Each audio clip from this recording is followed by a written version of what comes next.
Donald Trump যখন পুরো Iran আর তার জনগোষ্ঠীকে ধ্বংসের হুঁশিয়ারি দিয়েছেন, তখনও অকুতভয় ইরানিরা সব বিদ্যুৎ কেন্দ্র আর সেতু উড়িয়ে দেওয়ার হুমকির তোয়াক্কা না করে সেসব স্থাপনার সামনেই মঙ্গলবার মানববন্ধন করেছে পারস্য নাগরিকরা।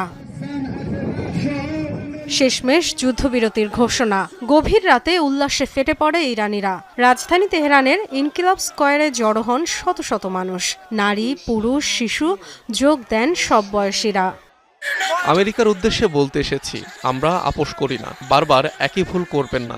আমেরিকা যে আসলে কাগুজে বাঘ তা পুরো বিশ্বের সামনে প্রকাশ পেল। সবাই জানলো তারা ফাঁকা আওয়াজ করে। কেবল রাজধানী নয়, দেশ জুড়ে পথে পথে চলে আনন্দ মিছিল। মানুষের ঢলে বহু সড়কে বন্ধ হয়ে যায় যান চলাচল। অবশ্য যুদ্ধবিরতিতে স্বস্তি ফিরলেও যুক্তরাষ্ট্র ও ইসরায়েলের প্রতি এখনও তীব্র অবিশ্বাস ইরানিদের। আমেরিকাকে বিশ্বাস করা যায় না যতক্ষণ না নিরাপত্তা পরিষদে রেজুলেশন পাশ হচ্ছে এবং ক্ষতিপূরণ না দিচ্ছে।